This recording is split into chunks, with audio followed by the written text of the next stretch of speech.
Let's talk about content. The reason why content is important when we reference in social media is because without content or without a content strategy, there is no social media.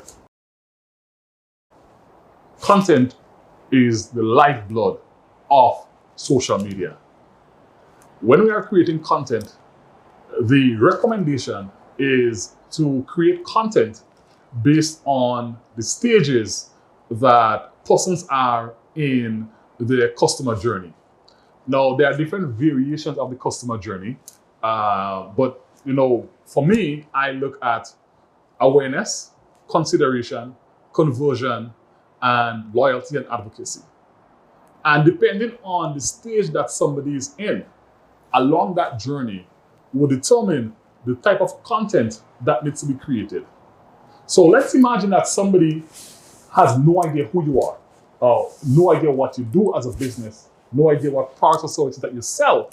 Then when that person engages with you online, they would be in the awareness stage, which means that the content that you're creating needs to be content that will give them some perspective and some insight into who you are.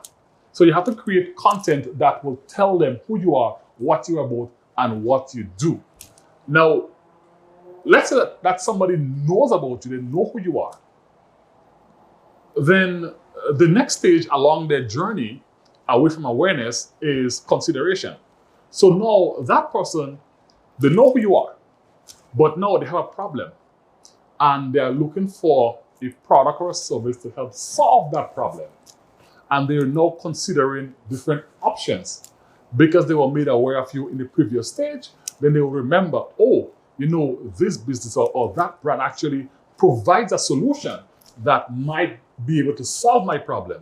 So now you become one of the options being considered. Therefore, at that stage, you have to create content that will get them to consider you. So to content that really speaks to your expertise, looking at things like testimonials that people might have given you in the past, reviews, right? So you need to now create content so that they will really consider you as the viable option to solve the problem that they have.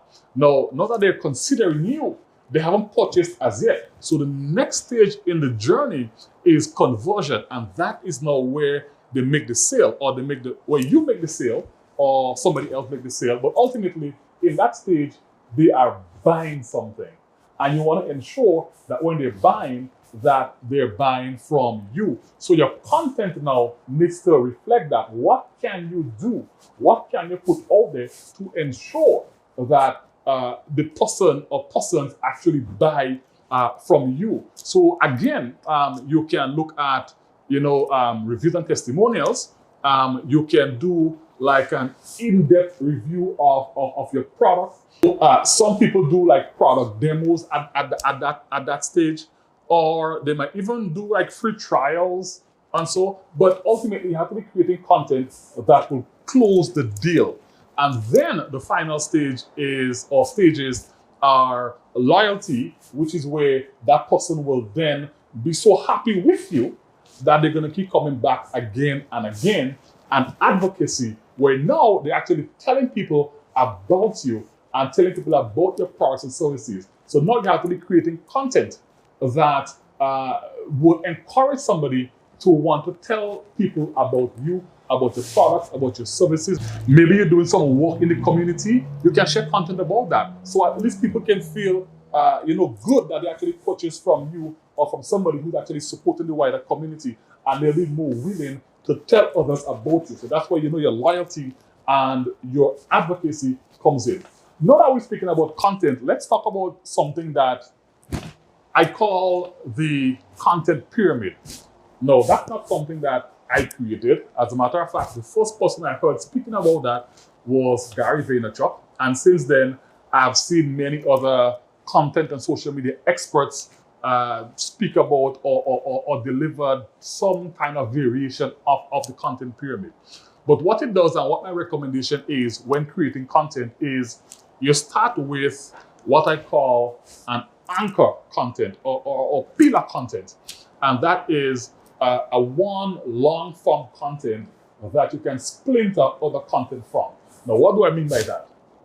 Let's imagine you create a 10-minute or 15-minute video or podcast or live video or a long form blog post, for instance. Now that becomes your anchor content that you can post, let's say, on YouTube, right? So you post it on YouTube. And then what you do is you cut short clips from that 10 to 15 minute video. If it's a video, you cut short clips, 1 to 2 minutes, that you can share on Instagram, Facebook, Twitter, TikTok, LinkedIn, and your other platform. Then what you do is you strip the audio from that 10 to 15 minute video, and that becomes your podcast if you want to do a podcast. Now, the next thing is you take that video or that audio and you transcribe it into text, and you edit the text, and that becomes your blog post. And then from that blog post, you pull out little quotes and snippets that you use to create graphics that you can now share on the different social media platforms. So you see, you create one long form content and then you splinter it out, creating different snippets of content. And that's what I call the content pyramid, and how I recommend people create content if you don't want to spend, like a lot of time in content production. So consider the content pyramid and consider creating content based on the stages that people are at on the customer journey when they're interacting with you.